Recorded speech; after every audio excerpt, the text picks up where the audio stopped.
It's time we step back and take a look at a way to make some easy money.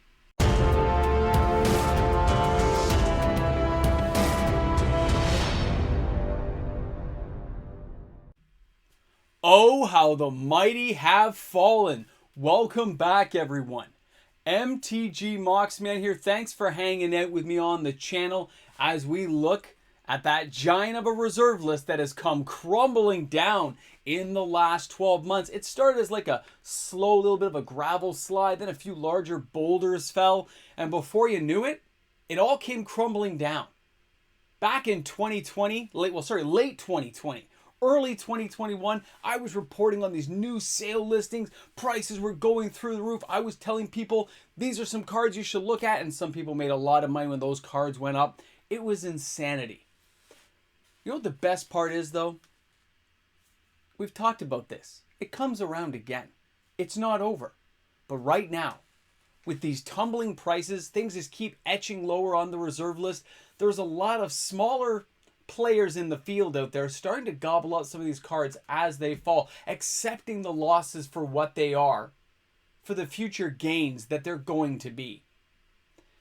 Even if you're not a reserve list lover and you hate it, I get that. You didn't get in at the right time. You've never had a passion for those style of cards. But when you see how many of those cards are still used in Commander, target those. If you want to get into vintage, legacy, old school play, start targeting some of those. Because these prices are seriously low. They're at the point where we are coming to like the level they were at before. We're only a few parts, a little bit above the watermark on some of those cards.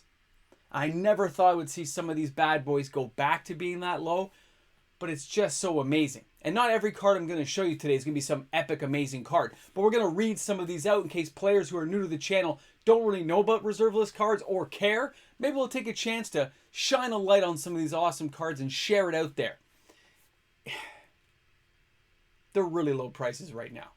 I feel like I'm like a bargain basement salesman telling you guys the time to buy is right now. Because that's how I feel. There are just so many awesome cards on the reserve list that it's hard to ignore them right now at these prices. When you hear about all these cards getting reprinted in double masters and stuff right now, and players losing value who've accumulated hundreds of copies that they were hoping to sell at a later date, that's the one good thing going for the reserve list, is these cards aren't getting printed again. The artwork, the concept, the ideas, they're staying unique. They're locked in place in time. And that just makes it so amazing for those of us who really have a passion for them. So let's go ahead. Let's take a look at some great cards on the reserve list on today's Card Watch Reserve List Edition. So the first card I'm going to point out today is going to be Cyclopean Tomb Unlimited Edition. It's $300 Canadian for a near mint copy. The average price is $231.84 US. The market has it at $237.93, nice and close, and €141.59 to get that card into your house, which means Canada's the most expensive place right now. I've underlined the low price of this card right now. Now, the alphas and the betas are still going to run you a lot of money, but the unlimited edition cards in general are underpriced still. And the way the market and the world's going right now, all these cards have tumbled back down in price. I look at it and say there is opportunity here for the future for those who hold on long term. Now, when you take a closer look at this card, it is a 4 generic casting cost mono artifact. For those who didn't know what that means, mono, it means once, not the disease. It means you can use it once per turn. Now, it is 2 to use it. Turn any one non-swamp land into a swamp during upkeep. Mark the changed land with tokens. If Cyclopean Tomb is destroyed, remove one of those tokens of your choice each upkeep. So those slowly turn their lands back to normal, but it doesn't just all of a sudden disappear. This card's effect is like semi-permanent even when it's gone. It just kind of stays that way. And look at the artwork. Look how close you'll see there, a person kind of inside the eye of it, and just you can imagine the transformation happening as everything's becoming from forests to swamps and the bogs. This is a really cool piece of artwork, guys. I see why people love this card so much, and I have seen it used in Commander for some fun. You can't go wrong. Now, our next card we're talking about today is going to be the Gate to Phyrexia, We all know Brothers War is coming up. There will be references to cards like this. The Taco King loves it himself. Now, it is from Antiquities at $120 Canadian for a near mint copy. That's a pretty reasonable price. It has been coming down in price again, but it is hard to find a near mint copy, to be honest. The average price is $78 US. The market is $93.45 US, and it's €82.67 to get this card into your house. Now, when we're taking a closer look at this card, it is an enchantment. It takes 2 black mana to cast it, which is a pretty low casting cost for what this card can do. Sacrifice one of your creatures during your upkeep to destroy any one artifact. You may not sacrifice a creature that is already on its way to the graveyard. So picture that. You don't like something, you have a big token army of things, you can sack one of them to blow things up. And this card only costs 2 to get it onto the field of battle. And look at that creepy artwork, man. You can picture it in the caves of Corollas going through the gate to end up in Phyrexia. Freaky times, man. And we're going back there with the Brothers War. Keep this stuff in mind. Nostalgia may reign supreme on some of these cards. Now, the next one I'm talking about today is going to be Rainbow Vale. And that's, yeah, I believe it, guys. Fallen Empires, where nobody ever makes money, the cards are worthless, and they're falling apart because people pick their teeth with them. I get it. Now, it's $13 Canadian for a near mint copy. The average price is $11.35 US. The market price is $15.65 US, and it's €10.10 to get this card into your house. As a Fallen Empires card, it's hard to believe that any of these cards would ever be worth money. But there are a lot of low-end reserve-list investors who like to gather these copies up. I'm one of them, and start hoarding these cards together. I have about 20 myself now. I've always enjoyed the artwork. I really like how things are going on the card. It has that feel. Now, when you take a closer look, it is a land. It says tap to add 1 mana of any color to your mana pool. Control of Rainbow Vale passes to an opponent at the end of turn. Picture that in a commander game. You could pass it to an allied commander player who really needs some mana to make something happen. You can make deals. You can wheel and deal with this card, or in some circumstances, you can Zern Orb this thing and just sack it and get rid of it and find a way, like Ren and 6 and stuff, whatever you got, to bring cards back. What, Crucible Worlds? That'll bring it back, right? You can find ways of getting this land back into play, is my point, in case I was wrong on any of the things, because I'm just thinking off the top of my head. When you look at that, there are ways of getting this card back into play, and getting 1 of any mana is always good. And in Commander, negotiation is key. Now, the next card is interesting. This is Stormworld, and this is from Legends. At $120 Canadian near mint, I truly believe this card is underpriced. The average price is $104.95 US. The market price is $103.55. Sorry, I saw it on TCG Player for $95 lightly played, which was I thought was a pretty good price.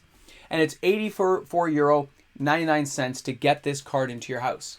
Now you can see that early spike back in like 2016. Ignore that, it's nothing. BGS copies and high-rated, graded copies going up. But in 2021, I've mentioned this card a couple of times when it was like $35, $40. It is falling right now, and its price has been receding slowly back. That's why it's a little bit cheaper on things like TCG Player. When you see this, you realize where we're headed. It's going down. It's a card to keep an eye on. Now, when we take a closer look at Stormworld, and you look at that card, it is a single red mana to cast it. If any player has less than 4 cards in hand at the end of his or her upkeep, Stormworld does 1 damage to that player for each card less than 4. That is for 1 mana.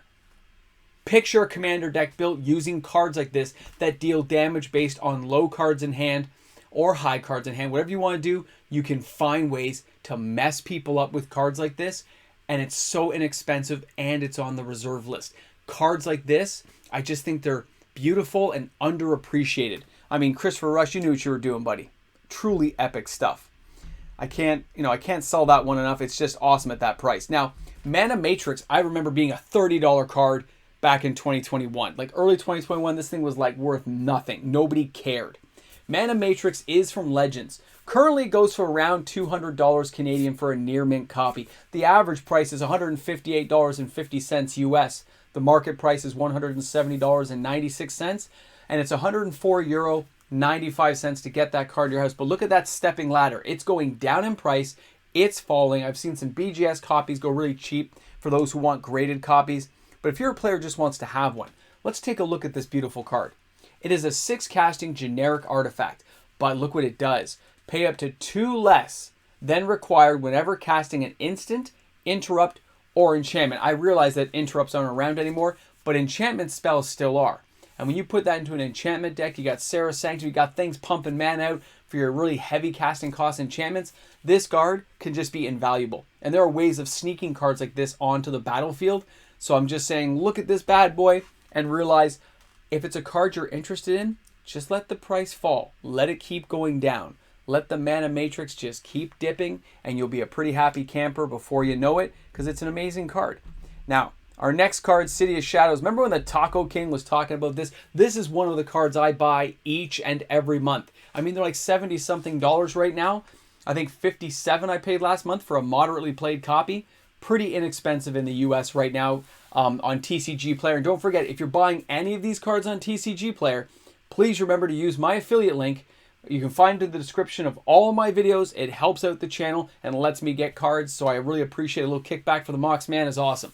So City of Shadows is from the dark. It's one of the 4 Horsemen sets. It's the last in line, considered the weakest of the bunch. But people, they started recognizing a 65 million card print run is pretty low, especially by today's standards. Now this card in Canada goes for about $200 Canadian.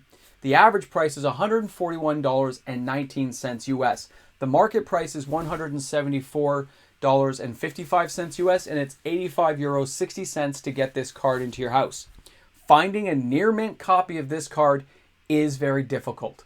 It is very hard. You have to recognize that the Dark's an old set. A lot of people play with these without sleeves. When you take a closer look at City of Shadows, it says tap, sacrifice one of your creatures, but remove it from the game instead of placing it in your graveyard. Put a counter on City of Shadows. Okay? So you can just sack one of your creatures, especially token, 0/1 type guys, and you're going to put a counter on the City of Shadows. Then, the other ability is tap to add X colorless mana to your mana pool, where X is the number of counters on City of Shadows.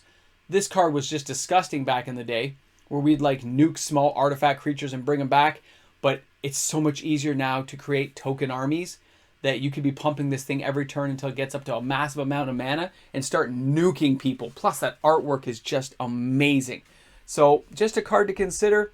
This card is slowly falling in price for City of Shadows. You might want to wait and see, but I wouldn't wait too long. As the Taco King said, people did notice this card. Now, our next card today is Wall of Kelp, and that's from Homelands. Another worthless set that most people traded to get like a Taco Bell little like fry back in the day. You just didn't care about the packs. Now, this card is $8 in Canada for a near mint copy, if you can find one. Near mint, again, is kind of hard to find. Average price, $7.38 US. The market price, though, is $5.94 US. And when you're looking at the euro, it's €3.98 to get this card to your house. It has had spikes. It is used in Commander because, again, it has a funky little ability that is very inexpensive by today's standards of cards. And that is, it is 2 blue to get out for a 0/3. So it already has a little block ability for itself against 1/1s and 2/2s. But you can tap 2 blue and tap the Wall of Kelp to put another little mini wall that's a 0/1 into play. Given time, and if your opponent doesn't have creatures to deal with it, you can get a mass little army of 0/1s. Now, we used to use like Sunken City and stuff to make them cool little like 1/2 walls and stuff like that and pump them up and try to get them bigger. And then, yeah, we animated walls and silly stuff. But if you picture this as a low level, easy to cast out in a blue deck or blue control to give yourself some protection against some creatures, it's a very inexpensive card to get. It is on the reserve list, but as with most low-end reserve list cards, I always recommend springing the extra couple of bucks if you have to get a near mint copy, because if these ever go up, those are the ones that people will be looking for. You just can't go wrong spending a few extra dollars to get a near mint copy of the Wall of Kelp as it chokes someone under the sea and doesn't let them go. It says, "You're staying here with me, buddy. You're going nowhere." Now, our next card today is going to be Copy Artifact, and that is the revised edition. It had its first buyouts in mid-2020 to early 2021, and it's been on a sell-off ever since. Very slow. People realize it has value, and they don't really want to let it go. But you're seeing moderate to heavily played copies coming back onto the market at lower prices. but people want to, liquefy a little bit of cash, a little bit of profit. I remember recommending buying these at 20 bucks, and it was pretty insane for people who managed to clear out 401 games at that time and just wiped out the entire stock over a weekend. Now, this average price is $81.97. That'd be looking for a near mint copy. Here in Canada, I couldn't find any, but if you wanted one, it'd be around $150 still Canadian. The market price is $83.40 US, and it's €66.03 to get that card into your house. Now, when you take a closer look at Copy Artifact, it is an enchantment. I used to use this with Skull of Orm back in the day because you could pay $5 and bring an enchantment back. There's easier ways nowadays, of course, but it's 1 blue and 1 generic. That's a really insignificant cost when you're trying to use this card. Select any artifact and play. This enchantment acts as a duplicate of that artifact. It is affected by cards that affect artifacts or enchantments. The copy remains even if the original artifact is destroyed. Enchantments on the original artifact are not copied, okay? So it's just the actual original copy, but look at that card and recognize how great it is. If it's a card you need to get for a commander deck, for somewhere else you're playing, this is not a bad opportunity to get that card. Now, the next card is not going to be a serious pick for you guys, okay? It's not. I love the card, and we're coming up on Brothers War, so cards like this may find a home. And that is the Martyrs of Corollas. It is a lower print run than a lot of the cards we have nowadays. You're not going to find it as easy as you used to, especially near mint as usual. It is from Antiquities, $20 Canadian for a near mint copy. The average price is $13 US. The market is $13.76 US. €9.01 to get this card to your house. At one point, it hit around the $30 mark. And it's been kind of going down ever since, but I've noticed it's leveled out, which is why I'm bringing it to everyone's attention. Let's take a closer look at this card and see what it does. The Martyrs of Corollas has a 2 white, 3 generic casting cost. It says Summon Bodyguard. Remember the Veteran Bodyguard? This is the same type of deal. This is a 1/6 instead of a 2/5 that we see for the Veteran Bodyguard. And it says, unless Martyrs of Corollas is tapped, any damage done to you by artifacts is instead applied to the Martyrs of Corollas. You may not take damage to yourself, although you may prevent that damage as possible. No more than 1 bodyguard can be used to deflect the damage at a time. So you can't parse it all out among different bodyguards. You got to pick one and use it. We used to use like holy armors and stuff to pump these guys up as we got hit by giant, Colossus of Sardia and stuff. But it worked effectively. And it still will work now against certain decks. And it's still a 1/6 for 5, which is not a great casting cost by today's standards. But there are ways of pumping these guys up nowadays that most people will not be expecting. I mean, for 20 bucks, why not? All right.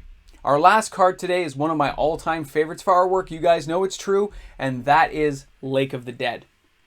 This card, again, had those early buyouts. And then it kind of got forgotten. I've mentioned it a few times in the channel as the price falls. Well, as it continues to fall, I'm going to keep mentioning it. It's from Alliances. So it has a larger print run, but nowhere near by today's standards. $150 Canadian for a near mint copy. The average price is $115.28 US. The market has it at $115.13 US, and it's €88.47 to get this card into your house. It's been falling for a while, and I know some people are looking for those near mint copies. If you find one, it is a good time to take advantage.